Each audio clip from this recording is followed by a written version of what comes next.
dice la palabra de Dios de la siguiente manera: oh Jehová, he oído tu palabra. ¿Y qué dice? He oído tu palabra. No, antes, vamos a ver. He oído tu palabra. Es decir, que cuando oímos la palabra de Dios, debemos tener temor de Dios. Amén. He oído tu palabra y temí. Oh Jehová, aviva tu obra en medio de los tiempos, y en medio de los tiempos hazla conocer. En la ira, acuérdate.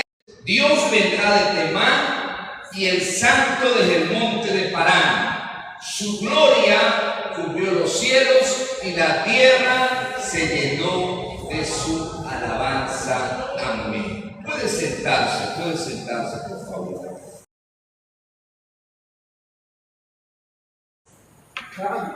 Gloria a Dios. Yo quiero hablar acerca de un tema: el Dios que marcha en nuestros desiertos. Amén. El Dios que marcha en nuestros desiertos. Y voy a usar todo el libro del profeta Habacuc. El profeta Habacuc escribe este libro y hay 3 capítulos. Así que yo quiero que en esta mañana podamos entender cómo Dios puede marchar en nuestros desiertos. Indiferentemente cuál sea tu desierto que usted y yo podamos pasar, el profeta nos enseña en esta mañana a través de su palabra que Dios está en medio del desierto. Así que quiero comenzar diciendo que una de las debilidades que tenemos nosotros los seres humanos, y aún como hijos de Dios, es ser propensos a quejarnos. Somos propensos a quejarnos, bien sea porque el entorno que está a nuestro alrededor nos tienta a quejarnos. Así que al igual que el profeta Habacuc, a menudo muchos creyentes, muchas personas, hermano, enfrentan la tentación de la queja. Enfrentan, hermano, momentos a veces que nos provoca y nos lleva a quejarnos por la circunstancia en la que estamos pasando. Pero quiero decirte en esta mañana que la queja del profeta Habacuc no fue cualquier queja. No fue una queja que lo llevó el entorno a quejarse, sino que déjame decirte en esta mañana que la queja del profeta Habacuc fue legítima. ¿Alguien me oye? La queja del profeta Habacuc fue legítima. Entonces, queridos hermanos, a veces nosotros nos quejamos, pero quiero decirte en esta mañana que a veces hay quejas, hermanos, que son legítimas. Por colocar un ejemplo, Venezuela ha pasado por diferentes circunstancias y el venezolano, bien sea que vaya a la iglesia o no vaya, se queja de lo que pasa en Venezuela. Y podemos decir que de repente varias de esas quejas son legítimas. Puede ser que nuestra queja sea por la crisis económica prolongada en nuestra familia, en nuestra nación, ver las instituciones o ver la justicia humana que fallan cada día, hermano, ver cómo se tuerce el derecho. Y es lo que el profeta alega en este momento. Hermano, el desgaste del día a día nos lleva a hacernos la misma pregunta que se hizo el profeta: ¿dónde está Dios cuando el sistema parece torcido? ¿Dónde está el Señor cuando nos quitan los derechos? ¿Dónde está Dios cuando vemos las injusticias de la vida? Las injusticias en el aparato judicial o en el aparato de seguridad o en las instituciones privadas. Vemos la injusticia y nos llenamos de aquel dolor, de aquella queja, que tenemos esa impotencia que no podemos hacer nada. Pero el profeta, en medio de ese desastre, le pregunta a Dios y se queja delante de Dios. Y repito, es una queja legítima. Y en esta mañana el profeta nos enseña que a veces hay quejas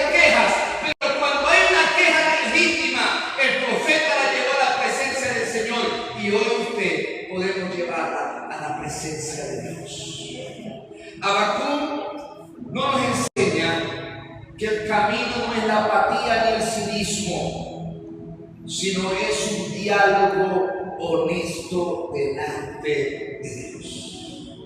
Permítame decir lo siguiente antes de desarrollar el tema. Muchos se han preguntado, ¿qué ocurre con el país? ¿Qué ocurre con las circunstancias? Escuchaba a un consultor político internacional que decía, ¿qué más le va a pasar a Venezuela? ¿Qué más le va a ocurrir a Venezuela?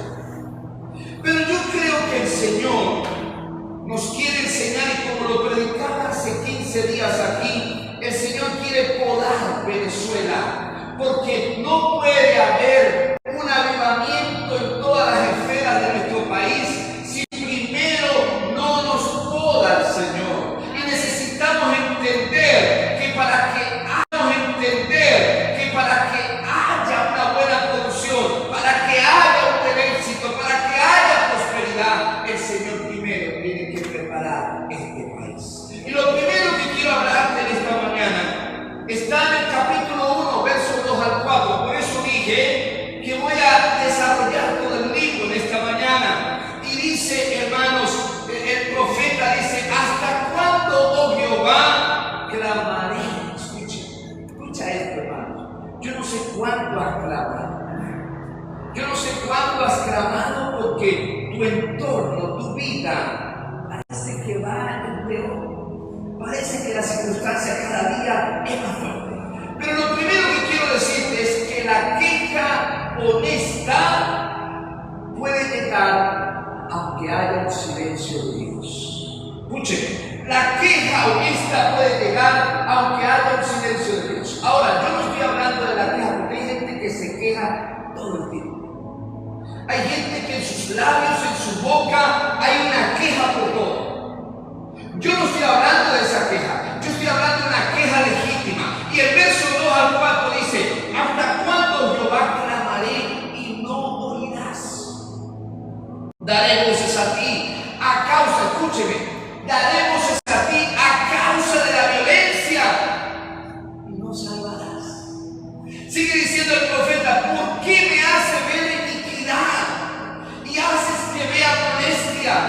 Destrucción y violencia están delante de mí, pleito y contienda se levanta, por lo cual, dice el profeta, la ley está debilitada y el juicio no sale según la verdad, por cuanto, escucha esto, por cuanto el impío asedia al justo, por eso sale torcida la justicia. Habacuc ministra su ministerio profético en los tiempos del rey Joacim, entre el año 609 y 598 a.C. Era una época terrible. Había una decadencia moral, había injusticia social, había una tiranía interna, no externa, escúcheme, interna, dentro de la nación de Judá, dentro de la nación de Israel en Judá. Eso ocurría mucho antes de la invasión de Babilonia. Así que el profeta dice, ¿hasta cuándo clamaré y tú no nos oyes? ¿Hasta cuándo? ¿Hasta cuándo? Dice el profeta. Y el término que usa el profeta refiriéndose a clamar es un término que denota un grito de auxilio, desesperado por un peligro inminente. El terremoto, nuevamente su casa se derribó. Pero yo quiero decirte algo, no hay un silencio de Dios. Yo creo que Dios nos está llamando a toda una nación. Dios está llamando a la iglesia que podamos despertar, porque lo he dicho y lo sigo diciendo firmemente. Esto no dependerá del hombre, esto no dependerá del sistema, esto no dependerá de una nación extranjera, esto dependerá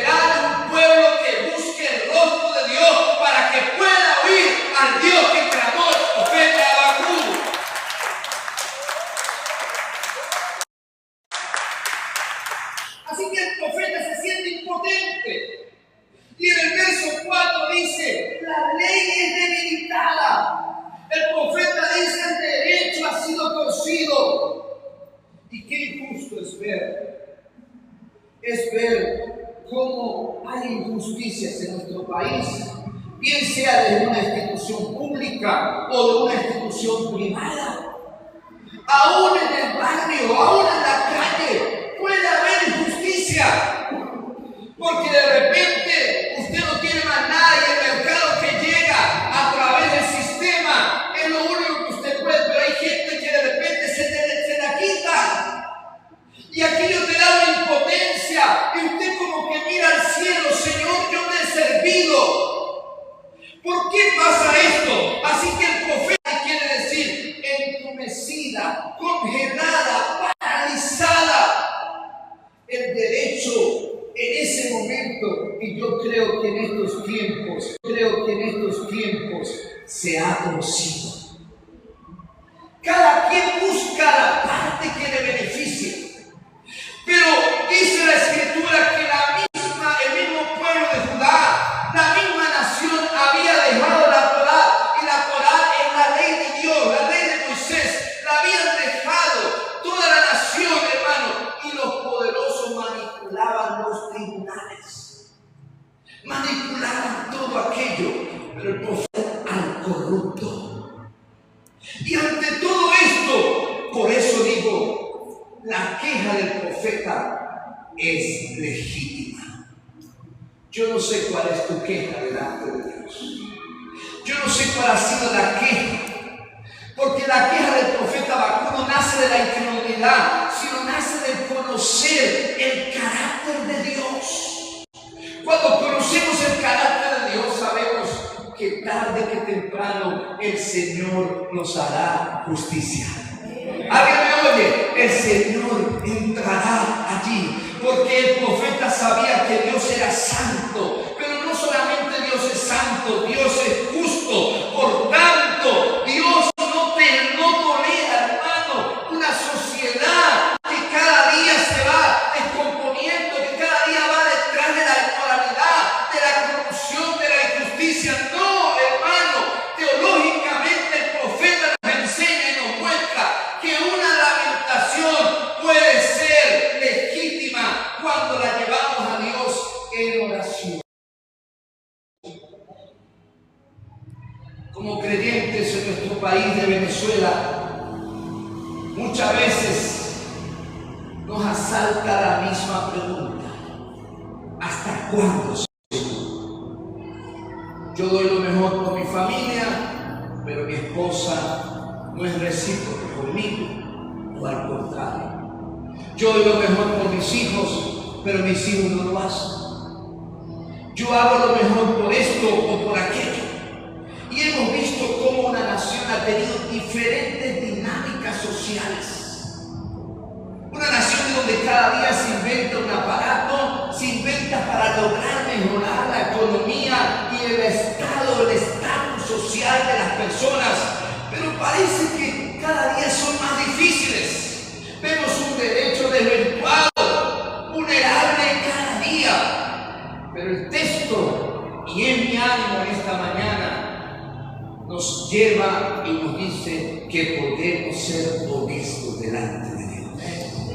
Ser honestos delante de Dios. No debemos ponernos ninguna máscara. No, querido hermano, podemos llevar nuestra frustración a Dios. No podemos llevar nuestro dolor a Dios, hermano, con una máscara. Debemos ser amplios y decirle al Señor: aquí está mi impotencia.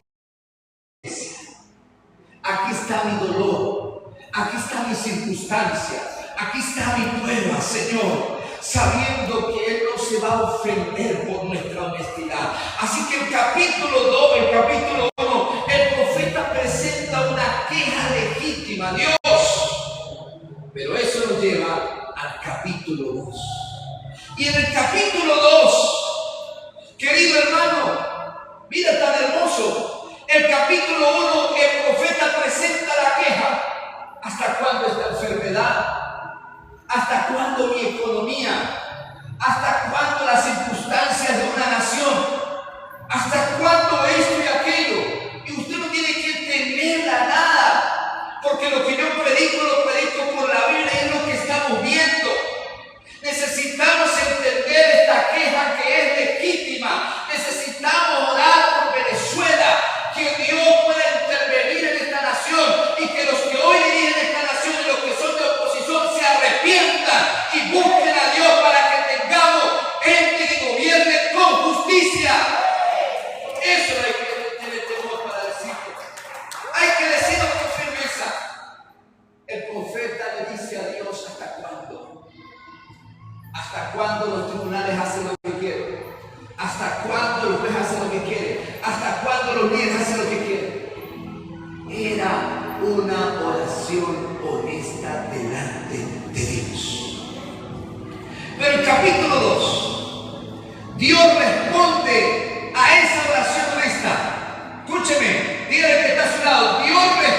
me roba la paz. Esto entorpece mi camino. Esto impide que yo avance. Y Dios conoce. Así que el capítulo 2 nos lleva desde el capítulo 2, verso 1 al 4. Y a esto le vamos a llamar la espera, la visión y el contraste de dos almas. Número 2, hermano, la espera, la visión y el contraste de dos almas. Miren cómo dice el texto. Verso 1. Sobre mi guarda estaré, y sobre la fortaleza afirmaré el pie, y velaré para ver lo que se me dirá. ¿Y qué de responder? Escuchen cómo dice el profeta. ¿Y qué de responder tocante a mi queja? Verso 2. Y Jehová, ¿qué hizo Jehová? Hizo silencio Jehová. A ver, hermano, ¿qué hizo Dios? Jehová respondió y dijo: escribe la visión y decláralas en tablas, para que el que vaya caminando corra y pueda leerla y pueda publicarla. Así que dice el verso 3: aunque la visión tardara,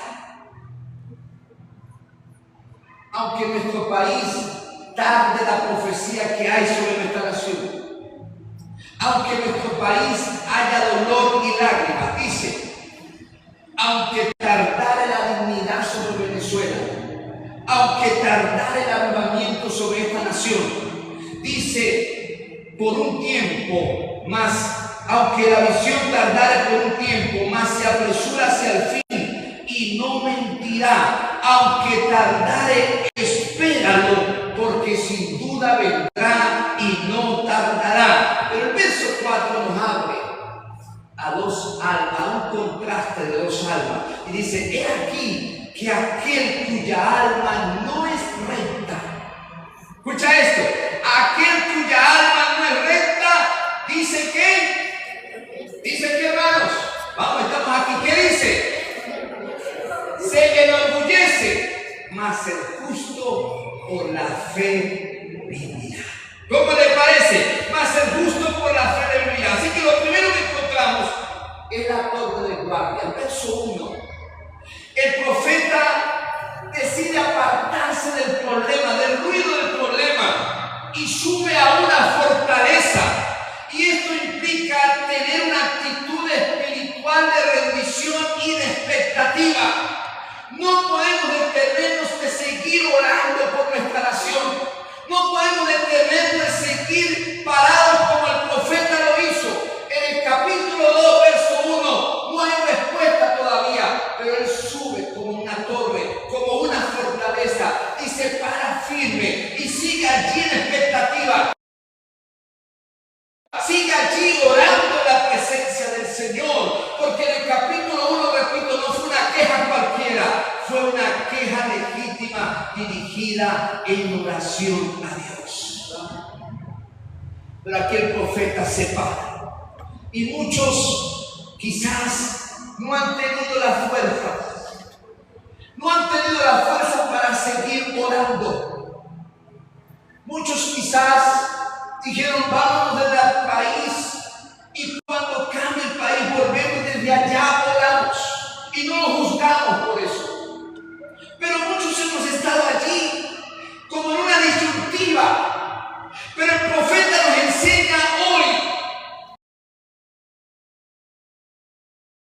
que él se paró firme ante el problema, que se subió como una atalaya, que se subió en una torre fuerte, y allí estuvo firme orando.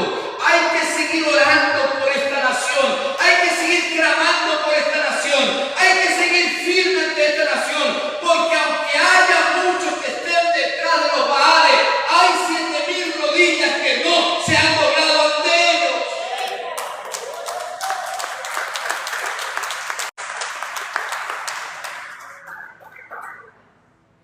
El verso 2 escribe de una visión y declara en tablas. Dios ordena escribirla con letras grandes y claras en tablas de arcilla, para que cualquiera que corriera llevara el mensaje.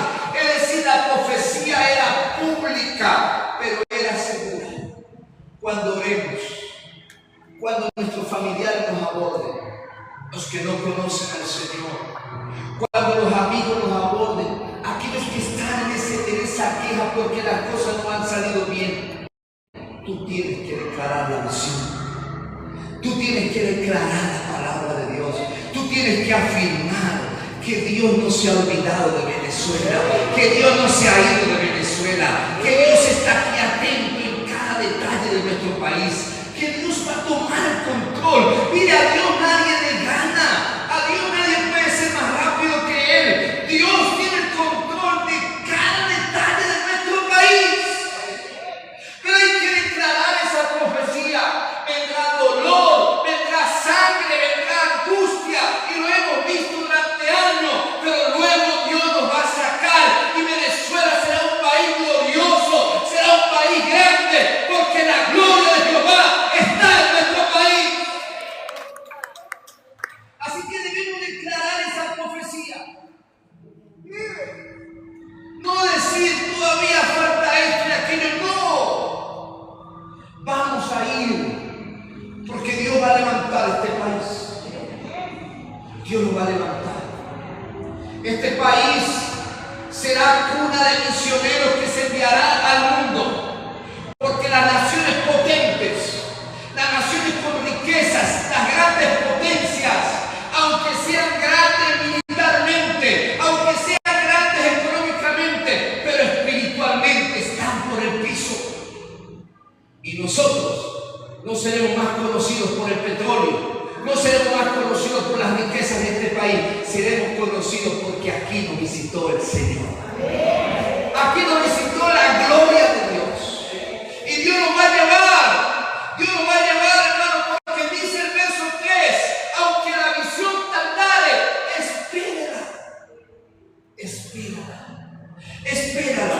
La palabra que usa el profeta para que tardare nos da a entender que a pesar de que el tiempo humano lo podemos ver como un retraso, pero en el calendario de Dios, el calendario soberano de Dios tiene una hora exacta.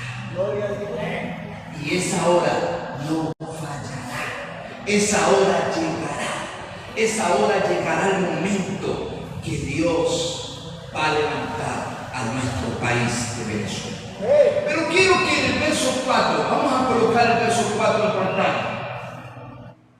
El verso 4, hay un contraste de dos almas. Óigame, hay un contraste de dos almas en el verso 4. ¿Por qué? Hay un alma que es orgullosa. Y dice, aquel cuya alma no es recta se enorgullece. Así que la palabra, la raíz que utiliza el profeta implica una persona que se infla. ¿Alguien me oye? Alguien que es inflado. Alguien que es lleno de autosuficiencia.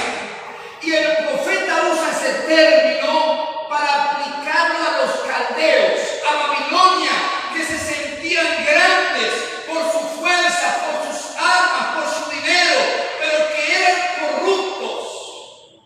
Y uno de los graves problemas de nosotros como venezolanos es que nuestra alma se nos llena de orgullo. Y Dios mira de lejos a los orgullosos. Dios mira de lejos a los altivos. Dios no está con los que son altivos, porque todo el que se salta, dice la Escritura, que será humillado. Y antes del quebranto, dice la Escritura también, viene primero ¿qué? ¿Qué viene primero? El orgullo. Y nosotros, los venezolanos, aunque yo no había nacido, en los 70, en los 80, era un país orgulloso, que solo vivía de las regalías, que los grandes músicos que hay, que ya están llegando a su vejez, hicieron su plataforma en esta nación. Todos los fines de semana había, hermanos, terribles cosas en esta nación. Y llegaban a Miami, llegaban a Panamá, llegaban a Cúcuta, para no ir muy lejos, y cuando llegaba un venezolano casi les tendía la alfombra roja, porque un bolívar tenía más valor que un mismo dólar.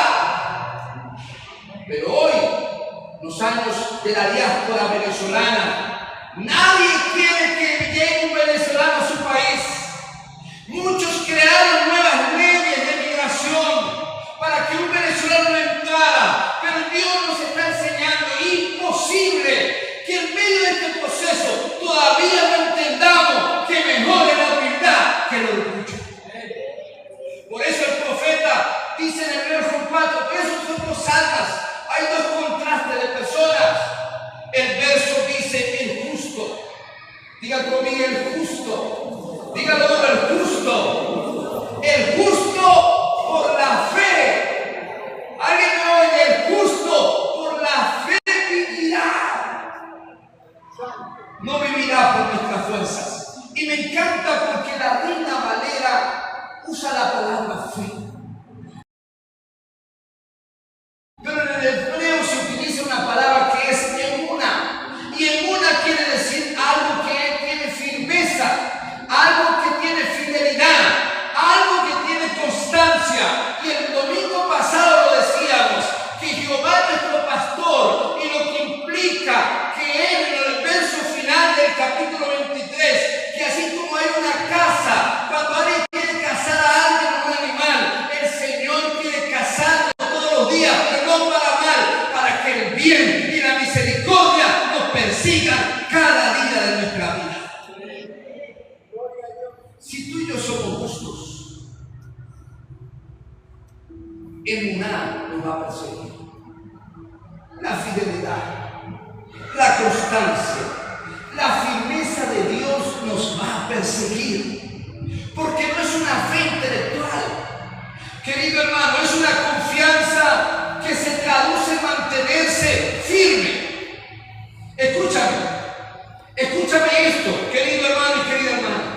No es una fe intelectual, no es una fe teórica, es una fe, hermano, que se traduce en mantenerse firme, que se traduce en ser íntegro y leal a Dios a pesar del entorno. El entorno puede llevarnos a hacer corrupción, porque no solo los políticos pueden ser corruptos, podemos ser corruptos desde nuestra casa, desde nuestro hogar podemos ser corruptos. Pero lo que el profeta dice y aclara y dice que cuando alguien es justo, hermano, querido hermano, se mantiene firme, se mantiene íntegro.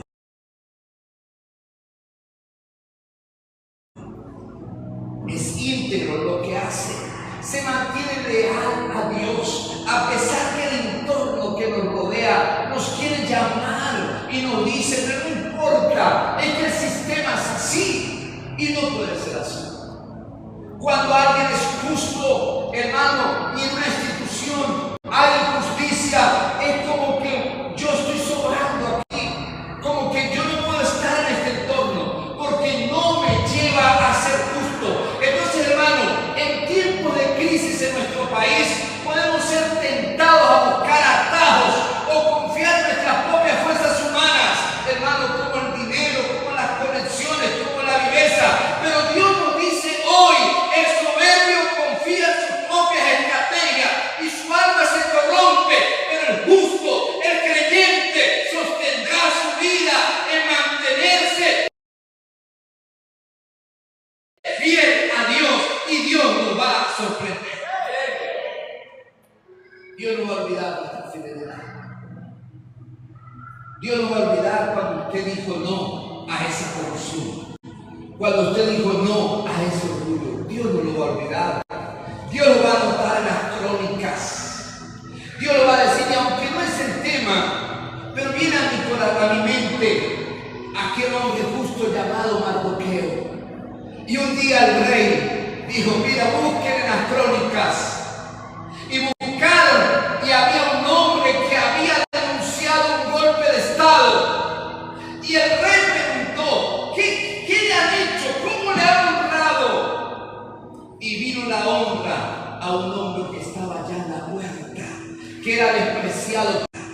era despreciado por un hombre poderoso. Dios nunca nos ha dejado. Dios, hermano, aunque el hombre nos haya despreciado, aunque el hombre haya dicho cosas, aunque el hombre diga esto y aquello, Dios mantendrá su fidelidad a cada uno de nosotros. Hermano y hermana, las promesas de restauración, hermano, vendrá a nuestra familia, vendrá a nuestra vida, aunque parezca imposible, pero Dios va a honrar, Dios va, hermano, a levantar tu finanza, Dios va a levantar tu familia, hermano. Espérala, porque sin duda vendrá. No te apresures, el Señor te va a sorprender, el Señor va a ser fiel, porque Él no se queda con nada. Aplauda a Dios.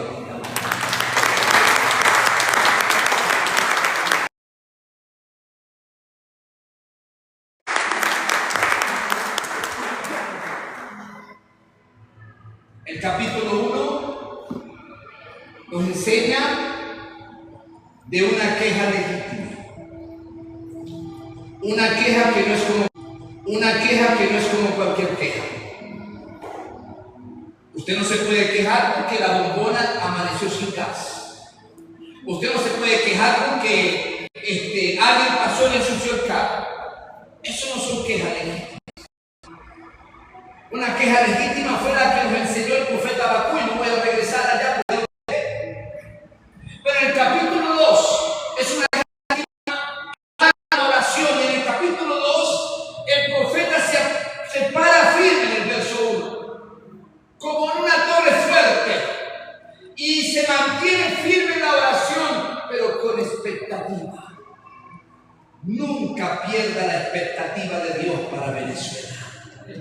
Nadie creyó esta palabra. Nunca pierda la expectativa de Dios para este país. Amén. Nunca lo pierda, porque por muy tarde que se demore, muy pronto llegará. Y hoy la palabra que yo digo es que Dios va a actuar en esta nación, pero va a honrar a aquellos que el profeta dice. Capítulo 2, el profeta recibe la respuesta de Dios. Pero luego en el mismo capítulo 2, del verso 6 al 20, hay algo que le vamos a llamar la radiografía del mal. Y aquí encontramos 5 ayes, o 5 ayes del profeta. Mira eso. Cada vez, y para que podamos entender, cada vez que Dios permitía que una nación viniera y fuera un instrumento para juzgar a Israel, escucha esto, Dios es interesante. Cada vez que Dios permitía que una nación se levantara para de Jehová, Dios después iba y se la otorgaba a esa nación. ¿Alguien me oye? Tremendo Dios. Señor, pero me estás usando para ejecutar la misión y ahora me castiga. Ese Dios.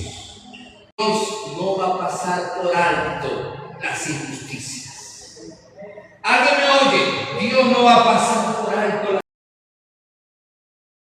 injusticias.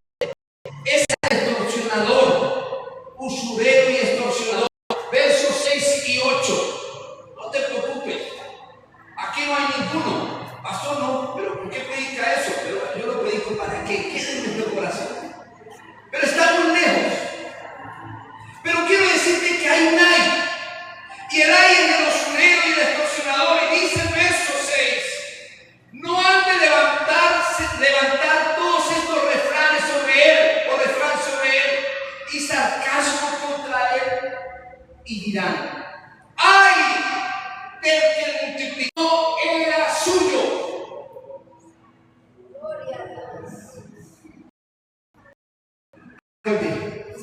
Ay del que multiplicó lo que no era suyo.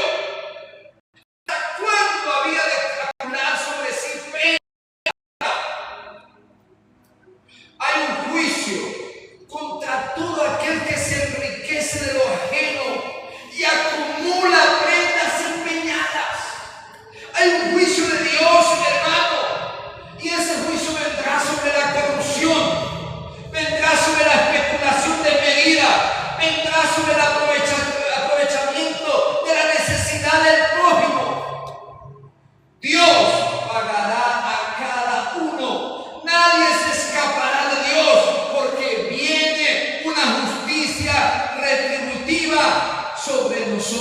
sobre este país.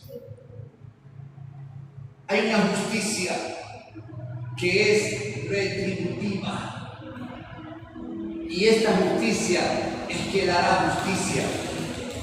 Y aquellos que se han enriquecido, que se han aprovechado del dolor, de la angustia, de la necesidad, Dios le va a devolver a aquellos que pasaron por el dolor, aquellos que fueron víctimas. Hermanos, por eso no hay que temer predicar la palabra en esta nación. Hay que predicarlo con autoridad y que escuchen los poderosos de este país. Pero es necesario que haya un arrepentimiento, porque ha habido dolor, porque ha habido lágrimas. Regresará aquellos que han sufrido y hará una justicia, y Dios lo levantará en este país. El segundo comienza diciendo: ay del que codicia, hermano, injusta ganancia para su casa, para poner en alto su nido, para escaparse del poder del mal. Hay un juicio al que edifica su casa con ganancias deshonestas, para poner su nido en lo alto y escapar del mal. De seguro, Dios va a bendecir a aquellos emprendedores. Dios va a bendecir las empresas que trabajan en la justicia de Dios. Pero aquí está hablando a aquellos que son deshonestos. No su futuro, pero el texto dice que hasta las piedras de la pared clamarán contra ellos. Contra ellos clamarán. Porque Dios, repito, pagará a cada uno. Nadie se escapará de Dios, porque vendrá una justicia retributiva sobre nosotros. ¿Cuánto lo creen? Dios vendrá. Entonces, aquellos que se la tiran de vivos, aquellos que han sido deshonestos, que han crecido bajo el dolor, bajo la codicia, bajo la seguridad, Dios lo va a buscar. Ahora, yo quiero aclarar algo. Dios va a traer una justicia retributiva sobre aquellos que han sufrido el dolor, la angustia, que han sufrido, hermano, corrupción, que han sufrido estafas. Dios lo va a premiar. Pero Dios no va a premiar al que es flojo. Dios no va a premiar al que no emprenda.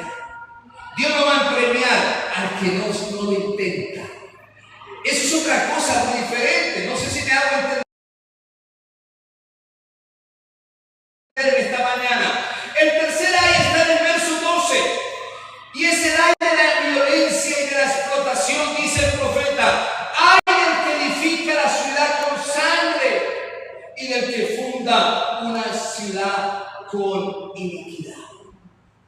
Babilonia usaba su mano, o usaba para poder ser económicamente la mano de los esclavos, la mano de los vasallos, la mano de aquellos que habían sido sacados de su nación. Y Dios declara, queridos hermanos, que Él promete a aquellos que han sufrido en esclavitud y en pleno siglo XXI.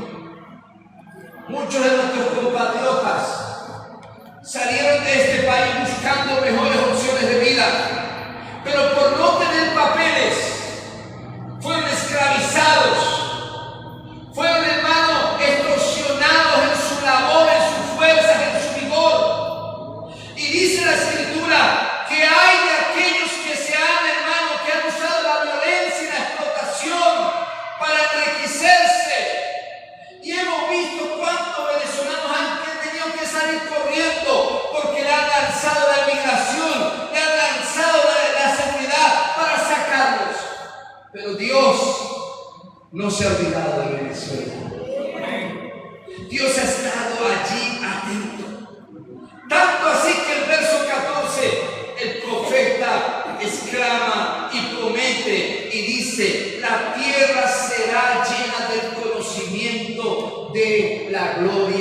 de Jehová.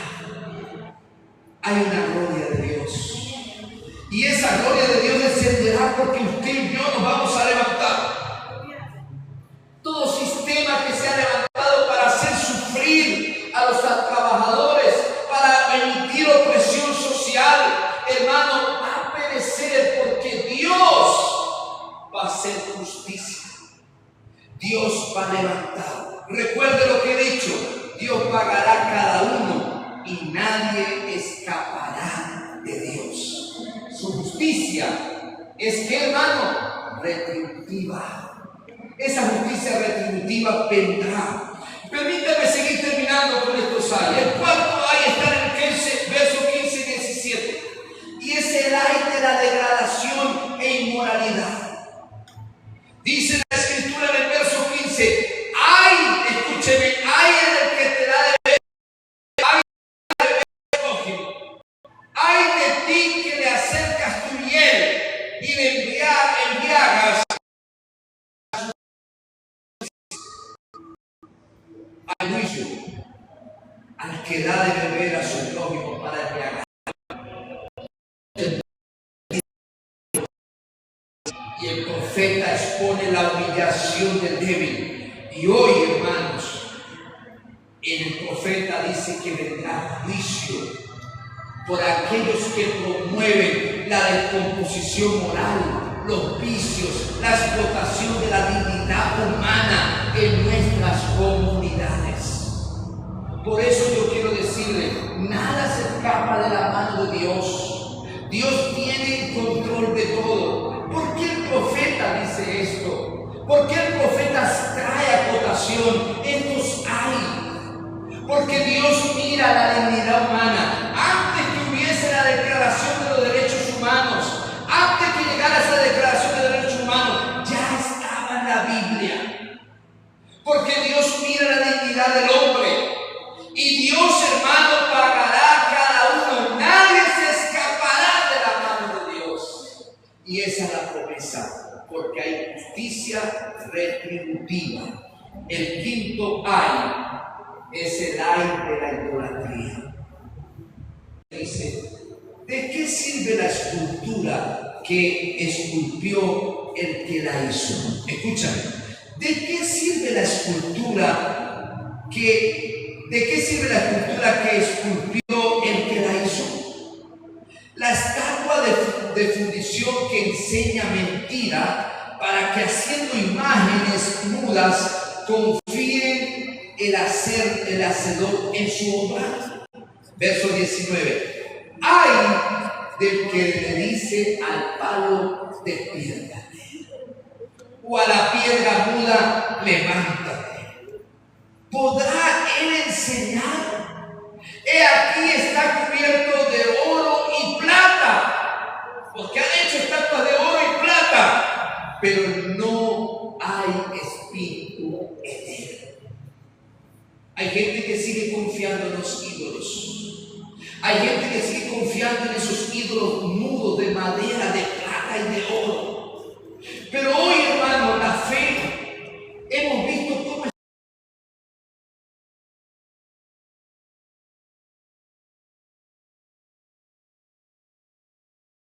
la nación, lo he dicho varias veces y no me da temor de volver a repetirlo, como un 23 de octubre del año pasado se declara día de júbilo nacional para idolatrar a alguien que fue canonizado por el Estado del Vaticano. Cuando, querido y querida hermana, Dios aborrece la idolatría.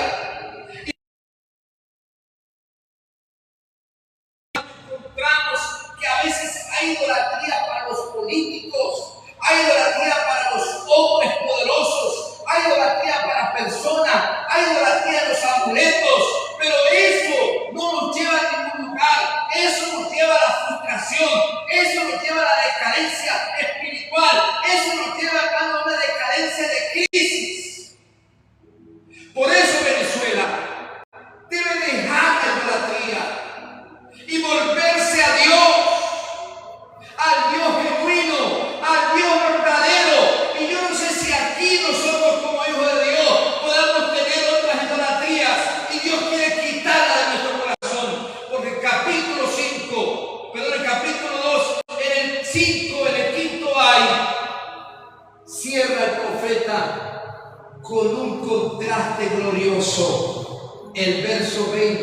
dice, mas Jehová está en su santo templo.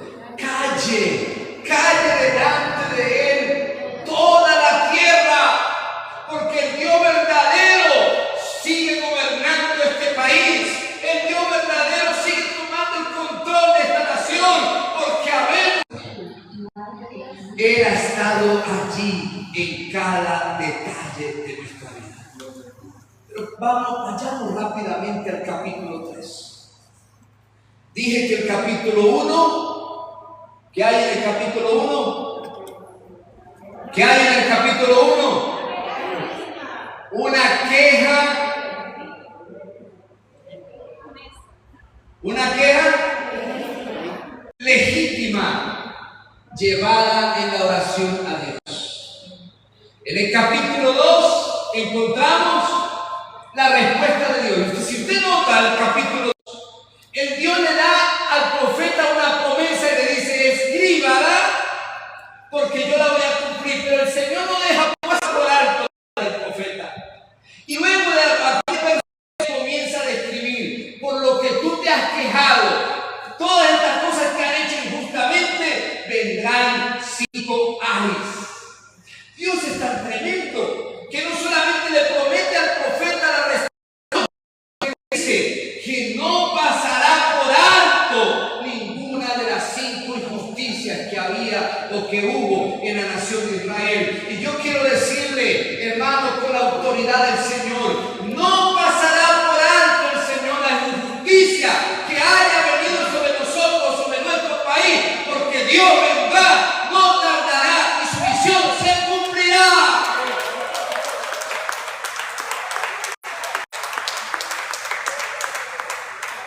Me encanta la transformación del profeta. Capítulo 1 está allí quebrado delante de Dios. No acepta lo que está pasando sobre la nación. Ve tan terrible el profeta el panorama. Pero luego de recibir la respuesta de Dios en el capítulo 2, repito, no solo por la visión y la promesa sobre que vendría, sino que los hay, que Dios no pasaría por alto. El profeta, en el capítulo 3, hay una transformación en él. Y a esto le llamamos de la queja al temor reverente. Escúcheme, de la queja al temor reverente. Porque me oh Jehová, qué lindo. Dígale que está a su lado: Dios es lo mejor que nos ha pasado. Dígale: Dios es lo mejor que nos ha pasado. Es lo mejor. El profeta dice: oh Jehová, he oído tu palabra. ¿Y qué dice? He oído tu palabra y temí. Oh Jehová, 30 grados acá. Repito, en el capítulo 1 Habacuc demanda y cuestiona. En el capítulo 2 él puede recibir la respuesta de Dios. Pero en el capítulo 3 el profeta adopta una postura de adoración y reverencia. Adopta una postura de adoración y reverencia. Y dice la palabra que temí. La palabra hebrea que usa el profeta denota de un santo que tiene reverencia ante la majestad de Dios. Y dice: aviva tu obra en medio de los tiempos. El profeta entiende, escúcheme, que Judá pasaría por el desierto, que Judá pasaría por una disciplina. Así que Dios puede estar procesándonos, Dios puede estar disciplinándonos. Las cosas no han salido como esperábamos, las cosas no se han dado como esperábamos. Y voy a decirlo ahora como venezolano: Venezuela no ha visto lo que esperaba, ha visto todo lo contrario. Pero el profeta nos dice que Venezuela está en un proceso, que Venezuela está en el desierto, que Venezuela está allí en un proceso que necesita ser, hermano, preparado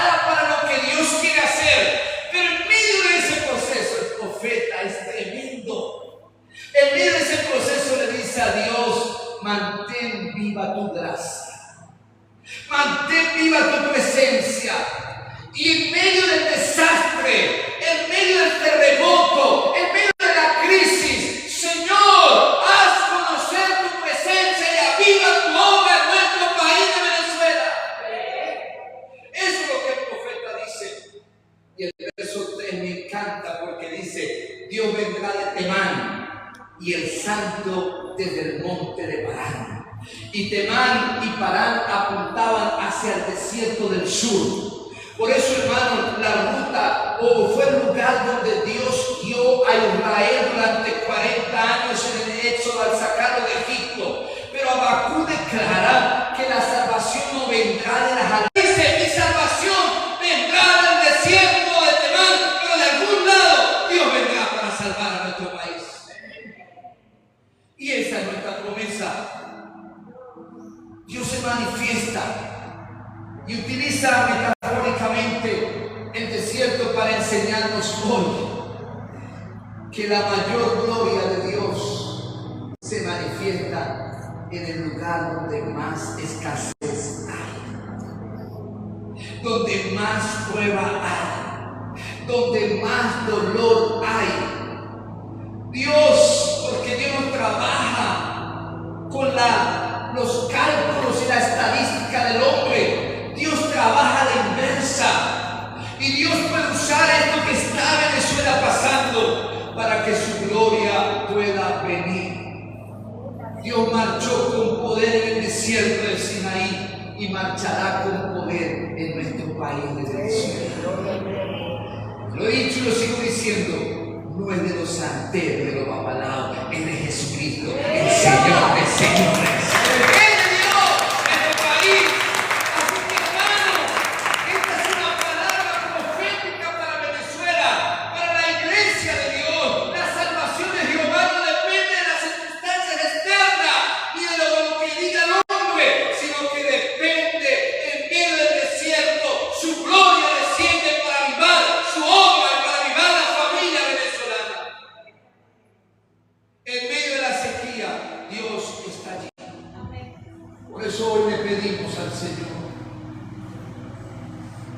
Aviva tu iglesia en Venezuela. Aviva tu iglesia en Venezuela.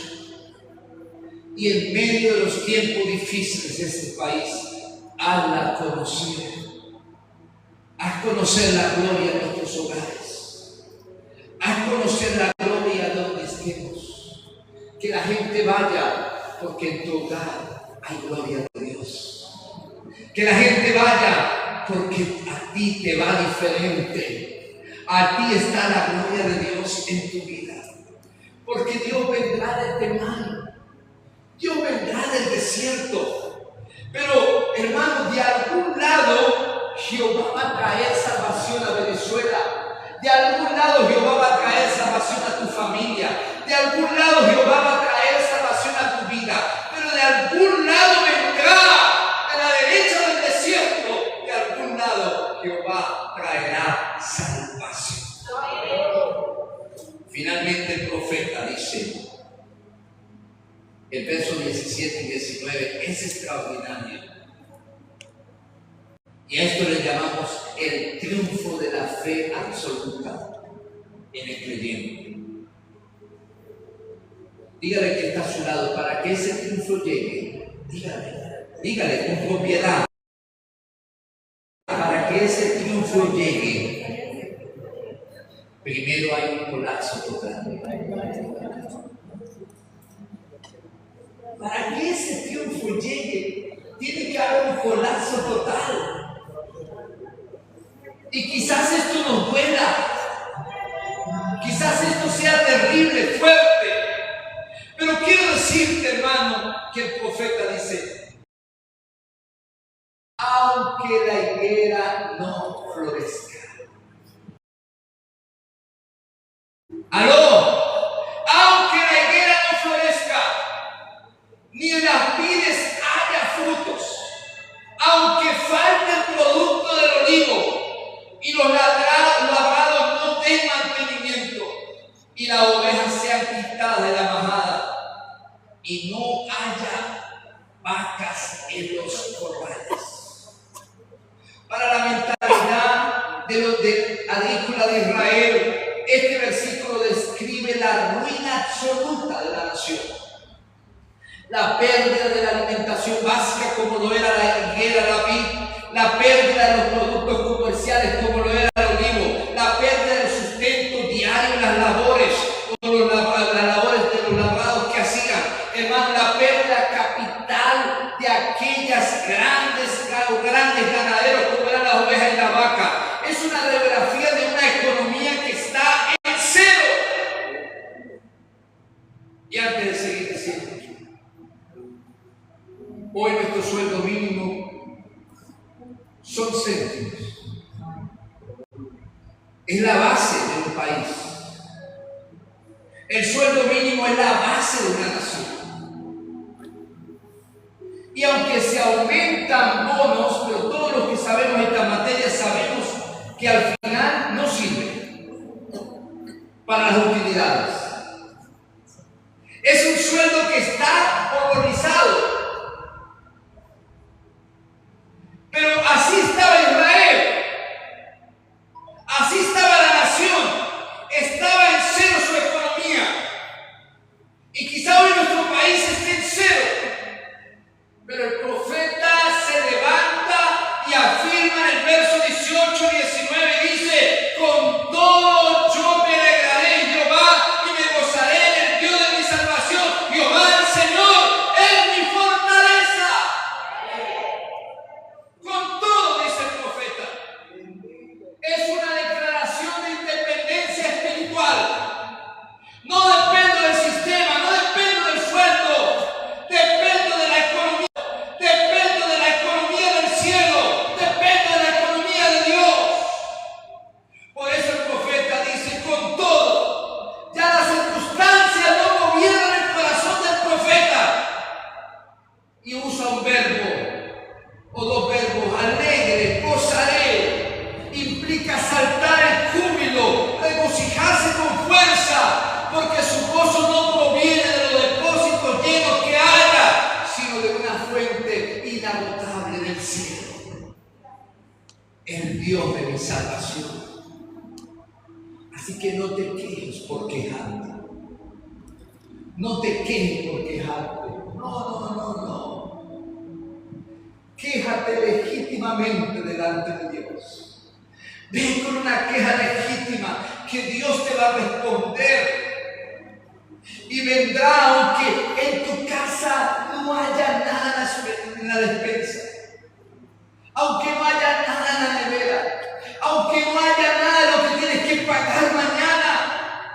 Pero es allí donde aparece el profeta y termina este capítulo en el verso 19, usando una metáfora diciendo, o usando los pies de la sierva. Y la sierva, hermano, es un animal que corre las alturas,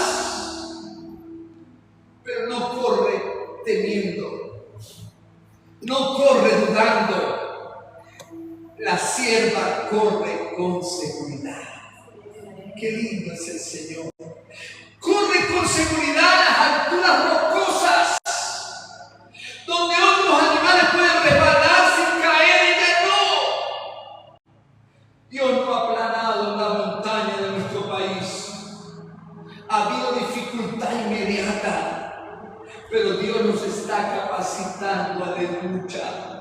Dios nos está capacitando para caminar firme por encima de la crisis. Una vez venía de Nueva York y el capitán dice: hay una tormenta que vamos a enfrentar, así que ajusten sus cinturones. Pero al ratico, algún minuto, dice: hemos decidido pasar por encima de la tormenta. Así que se elevó más el avión y pasó por encima de la tormenta. Cuando Dios pone pies como de sierva en nosotros, debemos empezar a caminar por encima de los problemas, por encima de las crisis, por encima de las circunstancias, porque Jehová lo ha dicho y Jehová nos levantará de esta crisis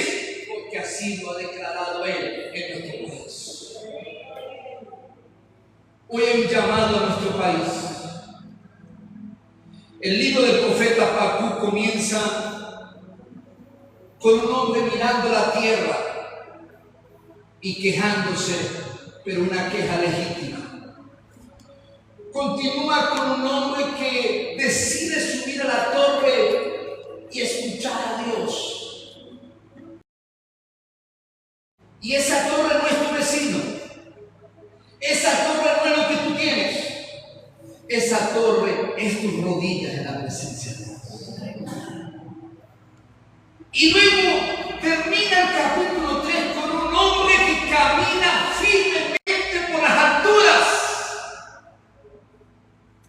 adorando en medio de la escasez. El problema de nosotros es que repetimos el verso 17 muchas veces. Aunque la higuera no falte, aunque no haya vacas en los corrales, aunque no haya uva en los viñedos, aunque no haya aceite allá en el olivo. Es muy fácil decirlo, pero otra cosa es enfrentarlo. Y el profeta lo vivió, pero exclamó y nos dice que debemos adorar a Dios en medio de la escasez. Querido hermano y querida hermana, iglesia venezolana, la crisis, la inflación, la incertidumbre no pueden robar la fidelidad.